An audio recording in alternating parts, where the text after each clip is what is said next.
Hi, everyone. Thanks for tuning in to the Grow Wire podcast. I'm your host, Fritz Nelson.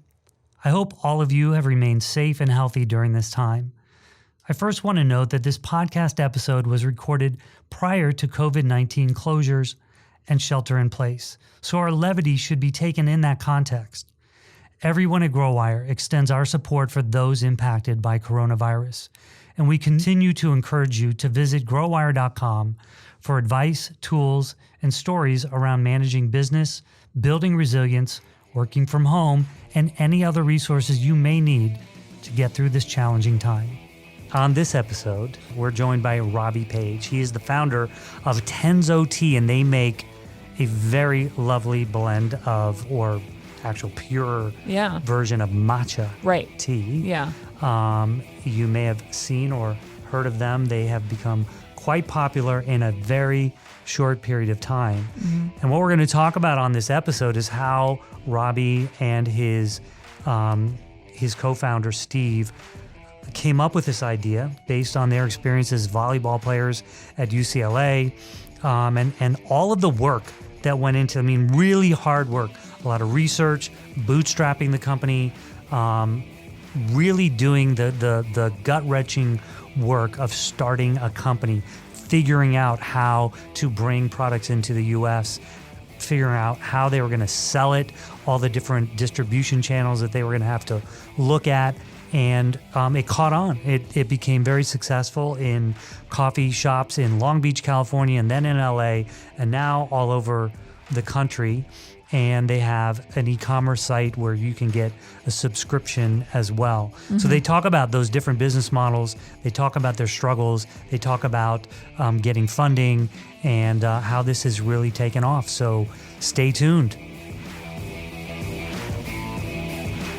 You're listening to the Grow Wire podcast, a place where you will learn the ins and outs of growing a business, running a business, or even taking your big idea, career, or personal development to the next level. It's all possible.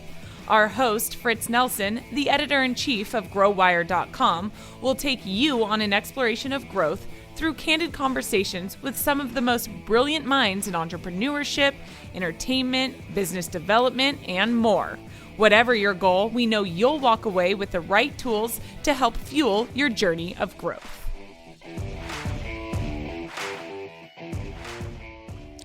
For those who haven't experienced, can you just tell us what Tenzo Tea is? Amazing, yeah. So Tenzo is a matcha green tea company. We're based out of Santa Monica, California. We specialize in organic and ceremonial matcha from Japan, and we sell it through direct-to-consumer channels online as subscription, and we work with wholesale partners like coffee shops, juice bars, as well as ingredient supply for ready-to-drink products. Okay, well, we're going to come back to some of those details in a moment, but I want to kind of start with the story of how you came up with the idea for Tenzo Tea. Sure, right from the beginning? Sure. All right. When you were born, no. No, yeah. And by the way, for our listeners, you can't maybe see, you can't see, but he's really, really tall. Yeah, I'm 7 feet tall. So I was always a volleyball player. I was always an athlete and really was concerned about what I put into my body. Same with my co-founder's name's Steve. I actually met him in the volleyball courts back when he was 12 and I was 14 in Rochester, New York. We both went to play at UCLA together. And during that time, we always really were interested in being our best and getting our minds right to play and compete at our highest level. And our coaches would push caffeine on us, like coffee. And there's something about caffeine and the way it makes your mind ready, and it makes you more alert and more, you're ready to go. So when after school, we were looking to get into business. We didn't know what we wanted to do. So we just started reading and learning and grinding. And we started going to this coffee shop every single day. And we started drinking like 3 cold brews a day. And if you drink 3 cold brews a day, your stomach just turns into a big pit of acid, and you have headache and jitters, and you're crashing, you're going back for more. And it literally started with a quick Google search. It was like, what is the healthiest form of energy out there? And that's when we discovered matcha. And we had never heard of it before to that point. And we tried it, started drinking it, and we realized a lot of people out there felt the same way we did, where they wanted energy, but they didn't want to feel bad about the chemicals they're putting in their body. They want something that's really organic and true and pure. To get caffeine every day. And when you guys were doing the research behind this, you had both graduated at that point? I graduated. My co-founder dropped out. Because of this idea? He dropped out on pure belief in himself and knew that he was going to create something. He'd already done a business or two in the past, and he wanted to just get out and put his back against the wall and dive into something new. So he moved onto my couch in Long Beach. I was playing professional volleyball still, and we just started. I studied neuroscience, he studied history, and we just had no idea how to build a business. So we just started learning and reading books and meeting people and just trying things, just pure hustle. And I mean, what made you guys believe you could do this? That's that's a really interesting question. And I've always just had I was raised with a really strong belief just that I could do anything. My parents were always really adamant that like whatever you put your mind to, you can accomplish and do. And I've always liked the control aspect of being able to control my own destiny and know that like it's on me to make it happen, if you will. So between Steve and I've known him for a long time. We were building websites. We were doing a lot of random this and that, trying to make ends meet. And then when we found Matcha, everything kind of clicked. It was like, wow, this is a perfect product for our values, for our story, and kind of the value we want to bring to the world. So you guys are from Rochester, New York. Like what? I mean, other than the obvious, it's beautiful here in Southern California. Like why did you not go back? That's a really good question. One of the best analogies that I have is thinking about the opportunity bus, if you call it. So the opportunity bus in Rochester, New York comes once every 10 years. There's a lot of amazing people there, but it's a very simple life. Everyone fits in their role. They have a job. They do it really well. They're very happy, and life goes on. When I first came to UCLA, I saw this whole nother world open up to me. LA is a crazy place where you can literally do anything your heart desires and make money doing it. Like anything's possible here. And in that sense, there's a ton of early adopters here. Everyone's trying to find the newest, coolest thing, and everyone's also very supportive of new ideas. Versus starting in Rochester, people would shake their head and go like, what are you thinking? You're crazy. People thought we were crazy. All of our friends and family were like, why, what? Like, are you kidding me? We have Xerox here. Just do it like that. You're making a tea company. So we got like, why? You don't drink tea? You're making a tea company? Yeah. But everyone in LA is like, oh my gosh, what is this? Can I try it? How is it? Like, how do you make it? And I think that's why LA is one of like the cultural epicenters of the world, just because everyone here is really early adopters and they like to promote new things and the rest of the world follows. Just as an aside, what's the professional volleyball circuit like? It's goes up and down. It's kind of like a roller coaster. So indoor is much. I played a year in Italy playing indoor, and that's much more stable. They have full leagues, full teams, better funding, better salaries for players. My always passion was beach volleyball, which is the AVP in the U.S., and that's kind of gone through 3 rounds of bankruptcy over the last 20 years. And really, when I was playing, I wasn't making enough money to support a living. It was more like a glorified hobby, if you will, just because there wasn't enough money in the sport to support a career. So that was kind of when it sparked the idea to me. I needed to create something alongside of volleyball to support my hobby. It's kind of why I dove into business personally. But it's great. I mean, I love the sport. It's got a lot of really great community, but I really hope the business aspect gets tweaked a little bit and gets figured out to support the players. Yeah, for sure. I enjoy watching the sand volleyball. That's always fun. Actually, I enjoy both. And you mentioned your co-founder actually had some experience in starting. Yeah. So he's kind of just like a purebred hustler. He loves just getting himself into projects. But over his junior summer, he created a company called Odd Job Bros. And he just got the mailman to deliver like 20,000 letters across the city and then started doing any job that they would get a call for. And he made, I think, like $30,000 in a couple of months. So that was his first real taste of like, wow, like I can make something myself, And then back at school, he worked with one of our friends, Alejandro Rioja, to make a company called Flux, and they were selling electric chargers. And that really kind of sparked for me, like, I was kind of working alongside him too, helping him out where I could. And I was like, wow, this is exciting, you know, like being able to create something that doesn't exist and create a community and audience. Yeah.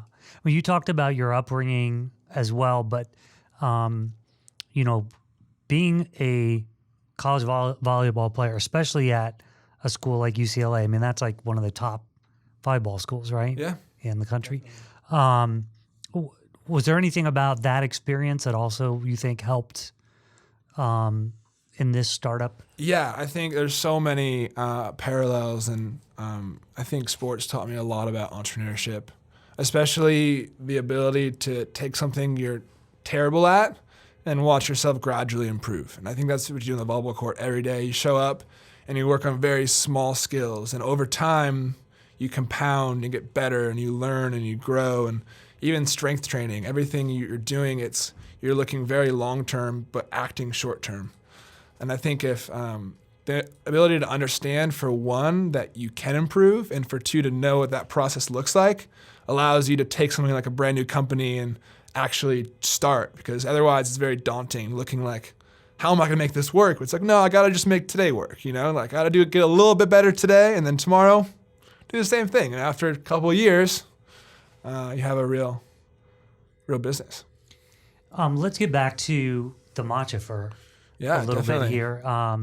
That's, I mean, there's a lot of matcha stuff out there. Right. So this is only like 3 years ago, but take us through some of the steps in creating or finding what you wanted to do with matcha. Right. So this is a great question. And when we first started when kind of our biggest need was we wanted a daily caffeine source that was healthy, affordable, and tasted great.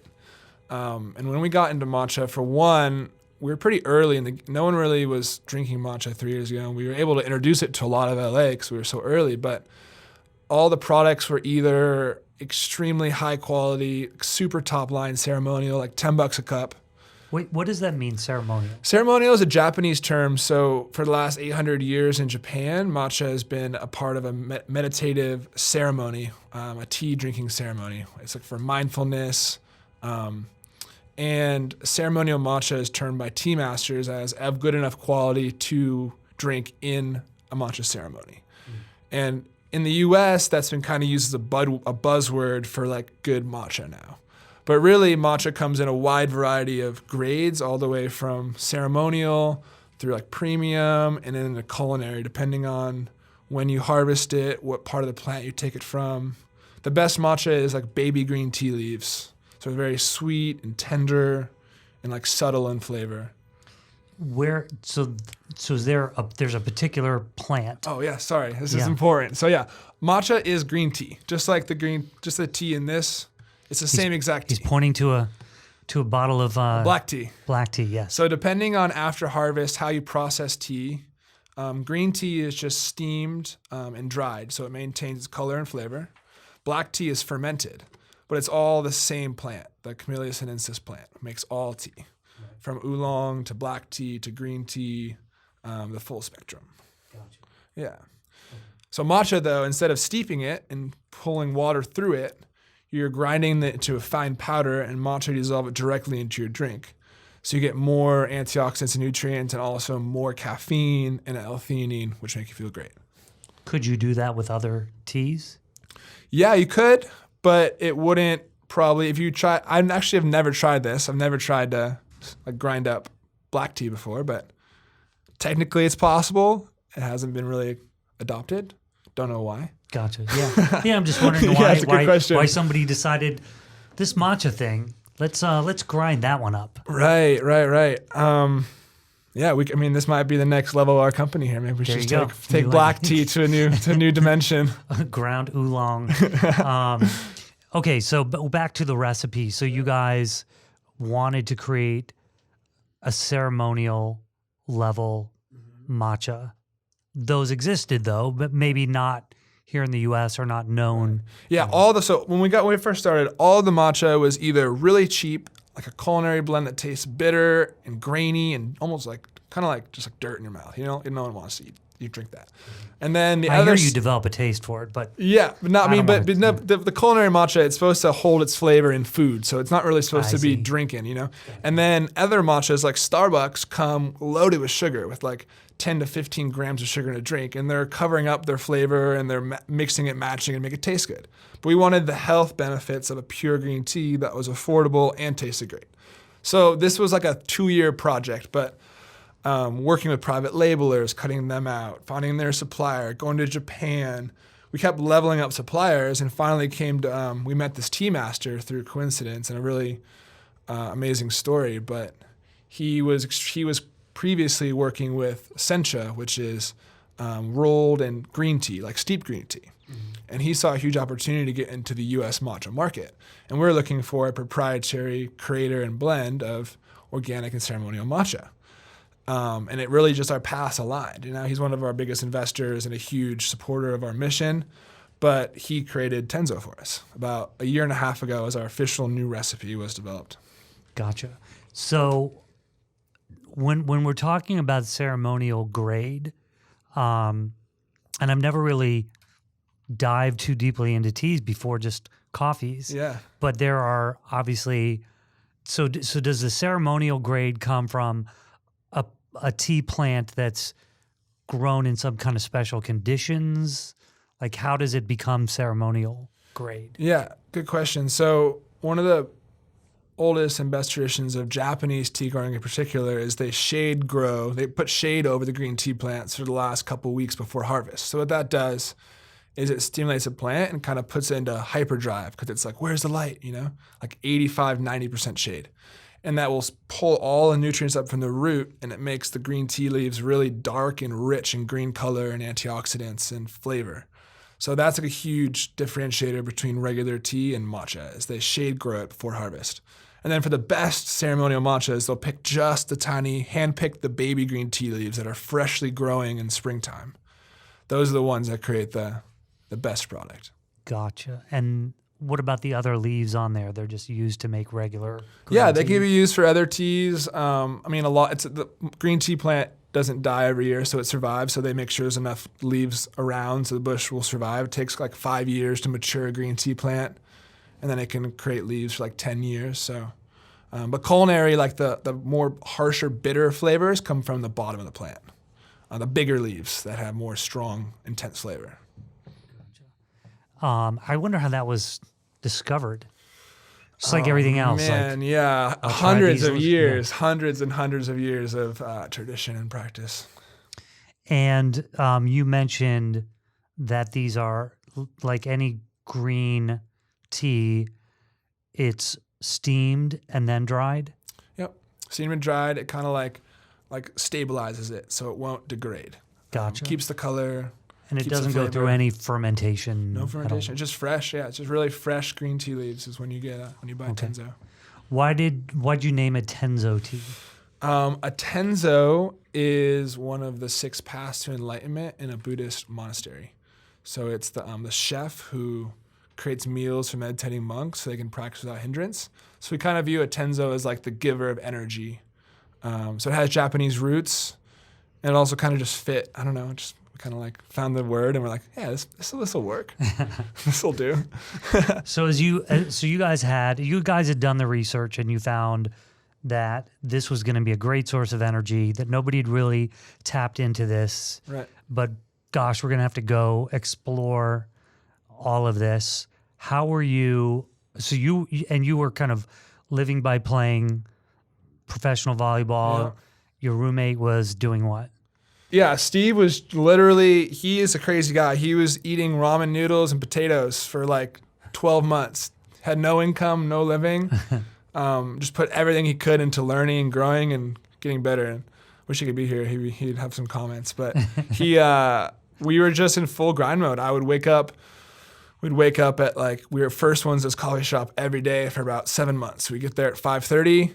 We'd work till about noon. I'd play volleyball for 3 hours, come back to my apartment. Steve's still working. We'd work till about 11 p.m., go to sleep for 6 hours, and do it again. Yeah. And we were just riding this wild caffeine wave. Then we found Matcha, so it all settled down. But It's a little better for you. Yeah. So once you discovered, Right. you had to go to Japan, like how did you fund that part of the discovery process? it was it's been like kind of just piecemealing it all together. I had a little bit of college savings. I was able to invest some for our initial product. We started super small. It wasn't a huge initial investment. We worked with a private labeler who had a pretty good product to start. He was able to send us finished product, and we sold it online. That was how we started. It was a really small. It's supposed to be a passive income project that was just going to help us, survive and stay alive. And then, as we started seeing all these opportunities, like working into cafes, and that's when it really started to grow into a full-fledged business. Now, you mentioned that the person who created your recipe helped fund this as well. Much later, yeah. Oh, okay. So that was early last year. But the first year, we were basically bootstrapped. We didn't sell a lot. We were just scraping by, learning how to build websites still, learning how to sell products, learning how to build a business. It's just so much that you don't know. And So you have essentially two channels to sell now. You have a direct to consumer e-commerce site where you sell it, and you have a wholesale business. Did you always have that in mind in the beginning, or which one came first? So the e-commerce came first. I think it was just a really low barrier to entry, and we knew it was a great product to ship. It's lightweight, non-perishable, high value. And then we were going to this coffee shop every day, building our website, and we're like, wait a second, why don't they sell matcha?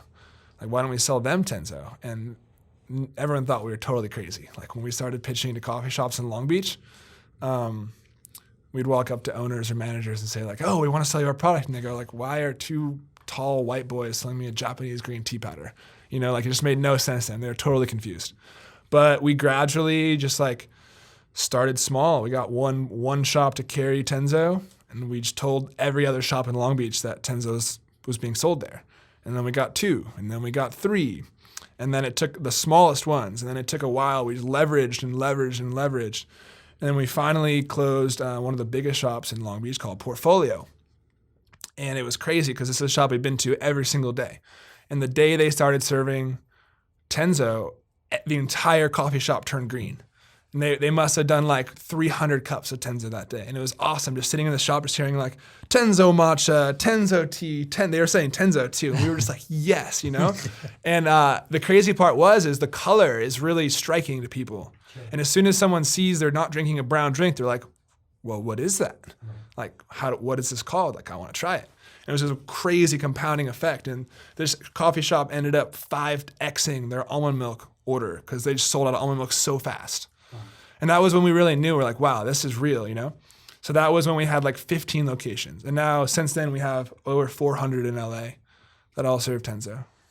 I know Portfolio. Do you? Yeah. Oh my gosh. I've been there a lot of times. What was the first shop in Long Beach that you? First one was called Deja Brew. Very, very first. Then, Viento y Agua, Berlin, Portfolio was where we went. We lived about a stone throw on 4th and Cherry from Portfolio. That's where we started Tenzo. Yeah. And so that was our home base. For our listeners, there are so many coffee shops in Long Beach. And Viento y Agua is a gigantic coffee house that brings in, they actually Thursday night music that plays, and the owner is very welcoming, but they've got Dia de los Muertos stuff all over the wall. Oh, Very that's cool, so cool. You've been in there. That whole community was so supportive and accepting, and literally it was an amazing place to start. It was a really coincidence, but it was a great place to kind of get our feet on the ground. That's awesome. So when you even just the first one, how do you? I mean, they have certain guidelines, certain levels of, they want to make sure that your source is good, that your product is okay. It's not just taste, but you have to prove to them that it's safe and all of that. What was that process like? That's been a learning process from the very beginning. And Steve, he's not here, but he handles our quality program and most of our ops. But we've really leaned on the shoulders of great mentors and really good advisors that have helped us. And it's extremely difficult because there's so much liability in food, and the FDA, and especially importing international products into the U.S. has been also we have to go through customs every shipment of matcha, and they're checking us. We need the paperwork, and we're clearing. It's just like a huge ordeal. It's doable, but early on, we leaned on a lot of our suppliers for their certifications and stuff, and we've been slowly taking those under our own hood. But yeah, it's definitely, it's deep. It's super, super deep.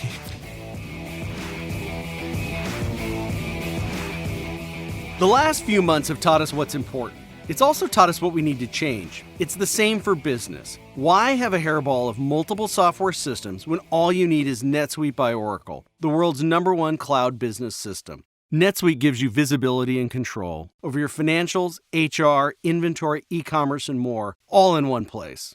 Receive your free guide, 7 Actions Businesses Need to Take Now, and schedule your free product tour at netsuite.com/open. netsuite.com/open.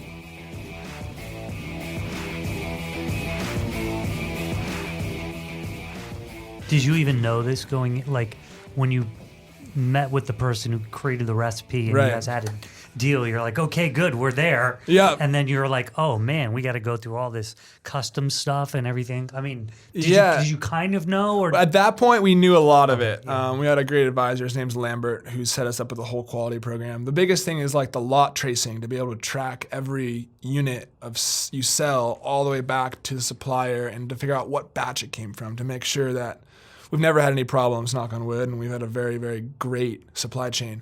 But the goal is to know if anything does happen to your product, what else has been affected.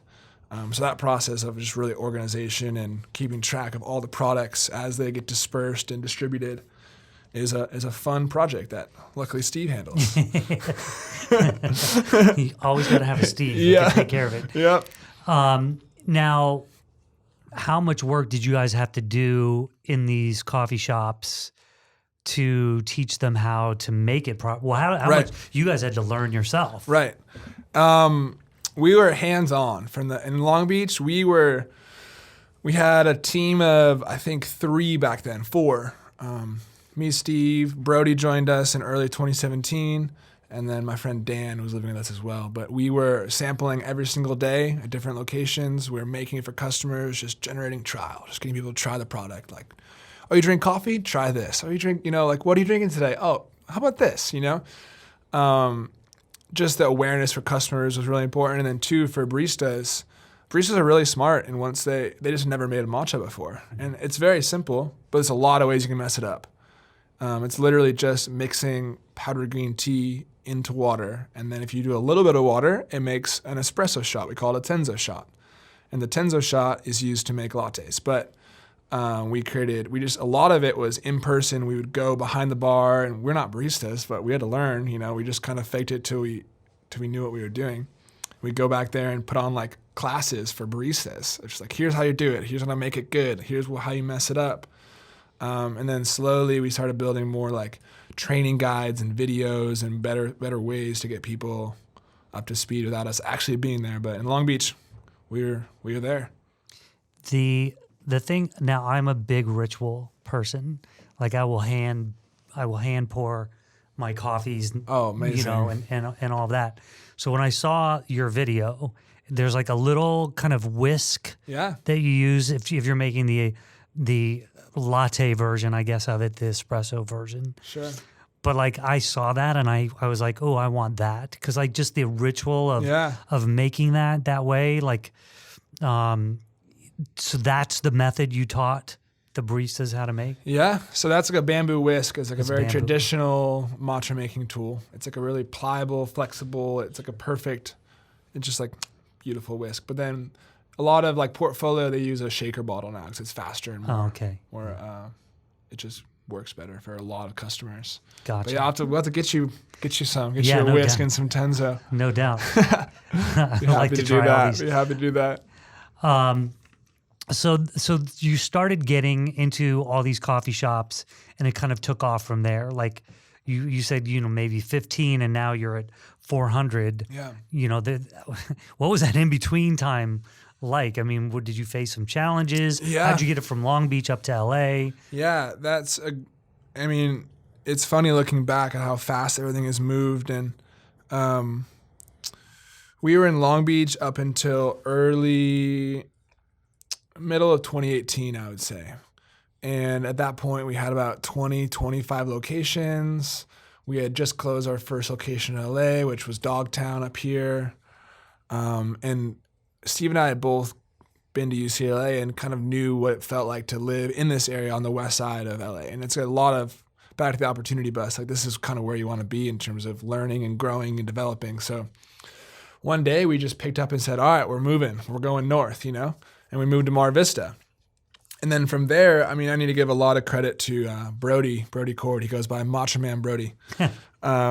Everyone literally in LA knows him as Matcha Man Brody because he single-handedly probably closed like 250 locations. Wow. Just going door to door. He's the nicest guy I'll ever meet. He's just amazing human.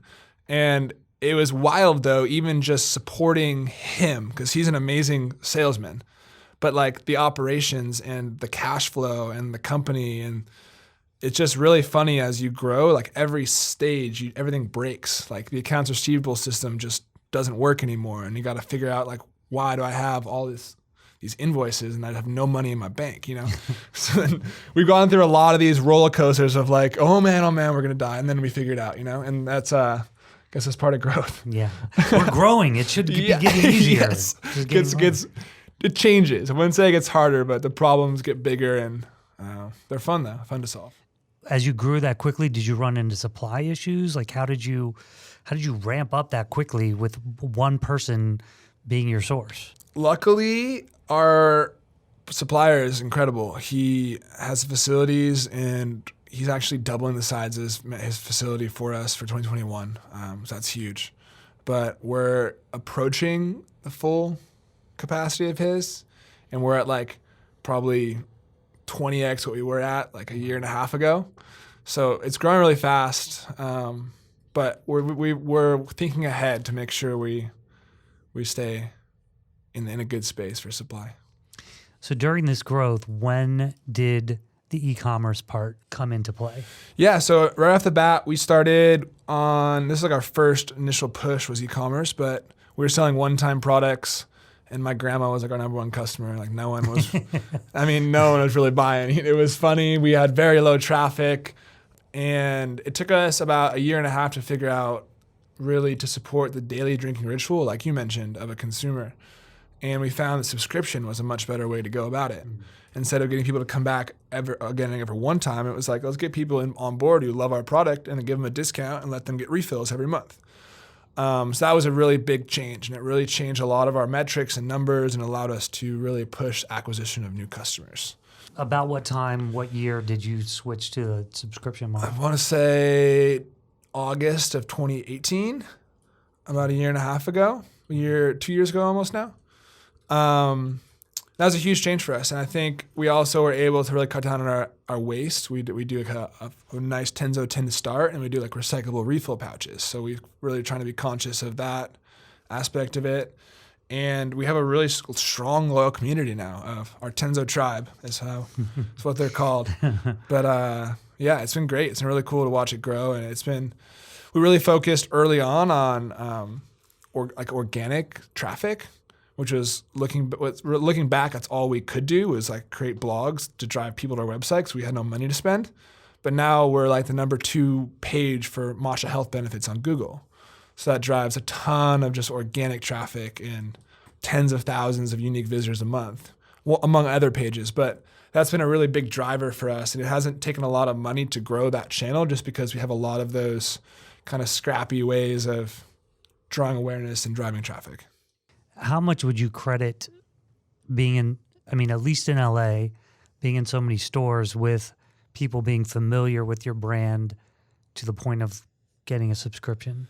Yeah, we got really good advice early on from a guy named Michael Maze, who's one of the partners at VMG Ventures up in San Francisco, and he really talked a lot about being hyper local when you start a food and beverage company. It's really, really important to be very, very dense in a small area. Because that way, like for example, right now, a person who lives in Santa Monica will go to, we'll say Espresso Cielo, they'll see our sign up, and then they'll go to their office at maybe Clutter, and they'll see Tenzo there.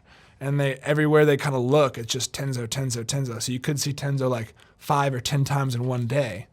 And that we've heard a lot. It's been really cool just as that's built, because people will see us and go, oh, there they are again and again and again. And it kind of builds that brand presence in the mind. As a local business too, it's really nice, and people kind of get behind those movements and help push forward. Let's talk a little bit about the content part of the play as well, and trying to use SEO to bring people to your e-commerce site. You know, I imagine there are a lot of companies that are more direct to consumer, or even B2B brands who are thinking, you know, how much content do I need to create in order to, you know, get that stickiness, get that number 2 search result or number 1 search result. Right. You know, what has been your experience there? There's a lot of strategy goes into building really high-ranking Google pages, but generally the concept is you want to be longer, more thorough, and answer the question better than anyone else. Google will look at your page for all kinds of things in terms of content, keywords, like page time reading, backlinks. So you it's like a popularity contest, but also a game of time. So the page that we built was like a 3,000 word health benefits page. It took about 2 years for it to hit the first page of Google. And once it did, it kept climbing because it was a really good page. And so Google will reward you for having, like, if you have a really strong old domain around a specific topic, it can be very, very lucrative just to own all of those keywords, you know, and just be the information source when people are wondering. Because we realized too that no one really knew what Matcha was. So a lot of the Google searches are very top of funnel, like, what is Matcha? Why do I care about it? How do I make it? That kind of those are probably 3 of the biggest keywords right there. Sure. And our goal was kind of to win those, because we felt that if we could be the initial source of information, we have a really good chance of creating them into a lifelong customer. Right. Yeah. Makes sense. And then what role did social start to play in this strategy? Social is a funny one for us. I think, like, based on the strengths of our teams, I wouldn't say we've been amazing at our social media presence. And we're just starting to get into that more, like really finding what type of content drives traffic and sales. And it's one thing just to create endless streams of content, but it's hard to create content that moves the needle in terms of growing your company. Partnerships, though, have been really great for us. Partnering with like some of our friends over at Yes Theory, they're good buddies of ours. They drink Tenzo every day. And their audience is very receptive to a partnership and a campaign and other things like that. But Instagram has been okay for us. Our best content has been just blogs and writing. I think we're probably really good writers. And we're just diving into Pinterest, actually. Pinterest is a really exciting new platform. Well, sure, especially with the color of the product and some of the possibilities. It's super interesting, especially our demographic skews toward women. And Pinterest, hopefully, we've been blowing up on Pinterest, which is really cool to see. So just back to Instagram, and to give people a sense, you guys have well over 30,000 followers. Yeah. Which may to some people seem like a lot, and you're saying it's not really moving the needle that much. It's great because we have an audience there, and people love to see and to engage in the content. But in terms of direct, like, generating new customers, a lot of our current customers, it's great to give them new recipes and to give and that side, people love recipes. They love like retention content. Yeah. But it's interesting in terms of acquisition, how those Instagram it's a pretty tough channel overall right now. It's very overcrowded, oversaturated. It's expensive to market on. So we've been really thinking like everyone's on Pinterest on Instagram. So it's like what could we do differently? We've always kind of been like that, like, I don't know. I don't want to say cockroach, but like, you know, like do it different. You know, do it cheaper, do it better, take a different stab, different angle at it. And you say you are starting to blow up on Pinterest. Yeah. So what does that mean? We have an amazing lady named Lori, who's like kind of like our team mom. She's the greatest. But she has been just creating content and creating pins on creating boards. And I personally don't understand a lot of it. I'm just starting to I'm starting to run the paid marketing on Pinterest, which has been really cool for us so far. But people on Pinterest really go there what I understand is to get inspiration for new ideas and find recipes and find different ways to attack problems in their life. And they basically save things. And the cool part about Pinterest is it's kind of like Google, where it's an evergreen search engine. So your pins never disappear. Like Instagram, you'll post and within 2 or 3 weeks, it's pretty much gone forever.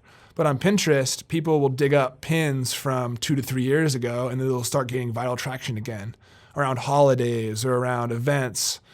So in that sense, kind of like YouTube, Pinterest, and Google, I would say, are your 3 like search engine content platforms versus like Facebook, like TikTok, Instagram. You post it, it's great for a day, and then it's like, it's gone. Disappears. We'll move on to the next thing. Yeah. What? So can you talk about the revenue mix of e-commerce and wholesale? Yeah, right now we're about 70-30 wholesale to e-com. And how's that changed from the beginning of e-com till now? We've always been pretty split. Okay. It used to be really half and half, but toward the end of last year, we got a really large wholesale partner, which I can't unfortunately say who it is, but they really skewed that number. And in the future, we see a lot of opportunity though on e-commerce because it's a very, very scalable platform, and we're just kind of we're moving away from just organic and getting into paid marketing and acquisition because we're really much more confident in our numbers at this point. But wholesale, it's great, and we really like being diversified across those 2 channels really helps us just in terms of cash flow and cash cycles to put money back into marketing and grow. And when you look at the e-commerce subscriptions that come in, I imagine that in the beginning, maybe it was a little more skewed to Southern California, but now is it kind of countrywide? Or? Yeah, we've sold to every state in the U.S. It generally is still most dense among like the big metropolitan areas, like LA, San Francisco, New York, Austin, Texas, Chicago. It's really interesting. Miami, like there's a bunch of those bigger cities, I think, that are more on like the early adopter side of a new product. And then our hometown, Rochester, New York, is just like it's really funny how much we sell there. Yeah. But that's just, now they're like, oh, I see. Yeah. Yeah. That's why I started a matcha company. Right. I get it now, 3 years later. Yeah. Thanks for the support, guys. Monday morning quarterbacks there. Just in terms of growth, you talked about taking some funding at some point. What was that? When was that? What was it? Yeah, so we got to a point where we really knew that the business had legs. We thought there was a great opportunity to grow and to scale and to kind of build a foundation. So we started just friends and family. I think we took a small loan from family to start. This was like fall of 2017. And we dumped it all into Facebook ads, and we grew really fast, and it was a really cool thing to see. We're like, whoa, this is sweet, And then we kind of spiraled on that and raised a seed round, if you will. And then that was like 2017 into 18. And then, we'll have raised like about $1.5 million so far. And we're doing a little more this spring. Largely, what is that capital used for? Operating expenses, team, inventory mostly, just the cash cycle. Yeah, it's supported like 4x growth 3 years in a row. It's really hard when you first get going, and I'm not going to say that all the money was spent as well as it could have been spent, but we definitely learned a lot, and it's been a great process of figuring out what works and figuring out how to grow the business. I feel like that's one of the most important parts of an early company is just testing a lot and trying a lot of things. We tried like every potential channel to sell Tenzo in, figured out what's the best economics, what's the best customer retention, what's like the lowest cost to acquire a customer. It's been split. I mean, it really goes to a lot of things though. Sure. Yeah. And as you look to understand the size of the market, Mm-hmm. I mean, when anybody talks about a specific, in the world of tea, it might be white tea versus Sure. matcha or versus green tea. and you can take that and apply that to almost any industry. But how do you gauge the potential market size and how fast it will grow? That's a really interesting and hard question too. And matcha itself in the U.S. has been growing really fast, like a 10 to 15% clip year over year for the last couple of years. But it's still only like $100 million market in the U.S., maybe $200 million market. Where if you look at coffee or Red Bull, coffee's billions, I think it's like $5 to $10 billion market. Energy drinks is like similar.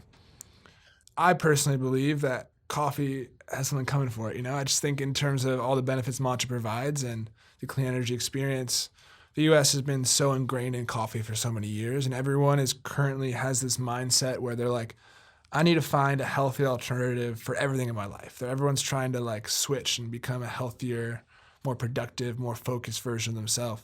So I think there's a large opportunity for matcha to grow. I think it's going to really take over. I hope so. Yeah. Hopefully we're behind it as well. Can help lead the growth. No doubt. The one thing that coffee's obviously ingrained in the culture, so it's hard to upset that. But coffee does go through these cycles of, oh, maybe it's not healthy, and then, oh, no, right. It's healthy, and then so you can play on that. The other thing, just an idea, coffee stains your teeth. Right. So, I would play that up. Yeah, no, for sure. Matcha does not. Matcha is good for your oral hygiene. It kills your bacteria in your mouth and gives you good breath. There's a million of those. Other thing, too, is the Prop 65 that came out where it said coffee might give you cancer. Right. That was just crazy to me. But it's roasted and it's, right. Probably has some carcinogens. So it's really interesting. That's true. Anything that is cooked basically has some level right. of... Right. That's where it comes down to. And everyone's freaking out. I'm like, well, toast probably has the same amount of carcinogens, but people will believe what they want to believe. Would you ever go outside of matcha? For Tenzo, our plan is to stay really focused on matcha. I think with it, we'll eventually really build out our line of products around a centerpiece of healthy energy and matcha. There's a lot of functional drinks we could make, different ready-to-drink beverages. I don't want to go too far into it, but there's, literally a world of opportunity. In Japan, there's matcha cupcakes, matcha cookies, matcha ice cream, matcha everything. Everything, it's basically a flavor in Japan next to chocolate and vanilla. So there's a, in Long Beach, there's a, actually they started somewhere else down in Orange County, but they have a place in Long Beach called Blue Bowl. They make bowls, and they have a matcha. They have Tenzo. They use Tenzo? Yeah, it's Tenzo. There you go. They have Tenzo. Oh, it's delicious. Yeah, it's amazing. I'm so glad you've had that. Yeah, Blue Bowl, and you can even get overnight oats and matcha, and then this blue chia on top, and then some granola. It's really delicious. Now we're talking. Yeah. It's really quite good. Yeah. And the other thing is in both in coffee and in other. I was just talking to somebody about cascara, which is the fruit of a coffee that is made into a tea. It's not technically a tea because it's not from the plant that you said, whose name I can't. Camellia sinensis, the green tea plant. Camellia sinensis. Yeah, something like that. Is that that's Latin? Yeah. So anyway, people are making mixed non-alcoholic, but also alcoholic beverages with that. A cascara goes nice in an old fashioned, but you also see coffee martinis. So I'm just wondering, do you see Tenzo matcha cocktails are the best. Exactly. Matcha mules, matcha margaritas, those exist? Tenzo Okay, tonics. great. Oh, they're the best. Yeah, there's literally one of the hardest parts about this whole company has been what to focus on when. Right. Do you go launch in the bar scene across LA and teach bartenders how to make matcha cocktails? Or do you, we got a lot up our sleeves. A lot of our sleeves That would in be the future. beautiful. Yeah, to beat out Red Bull, I don't think, everyone loves Red Bull vodkas, but they're just garbage for your body, What would a Tenzo margarita, what would you put on the rim of that? Like a graham cracker crust or something? That's a good question. You could throw some matcha in your salt and, make it all green. That's awesome. Excellent. Well, thank you for joining us, and I look forward to what comes next. Thanks so much for having me. It's been really fun.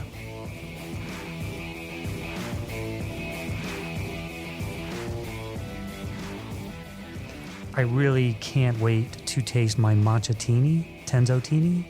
I want a matcha margarita. Or a matcha mule would be so matcha good. mule would be good. I'm not a big cocktail person, but once in a while. But I could also imagine you've had those coffee teenies. Yep. The espresso. I tried martini. one once, and it did have like lined like chocolate salt or something like that. I think it would be good. I had the idea of the graham cracker on Crust, the rim of the drink. So lots more to come in the world of matcha and Tenzo Tea. I also want to thank our editors over at Lampstand, as well as you, our producer, Kendall Fisher. Thank you so much for having me.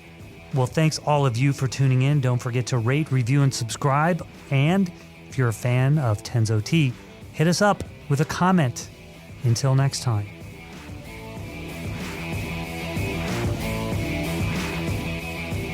You just listened to the Grow Wire podcast with host Fritz Nelson. Make sure to keep tuning in for more episodes full of tips, tools, stories, and strategies to help take your personal and professional growth to the next level. Until next time.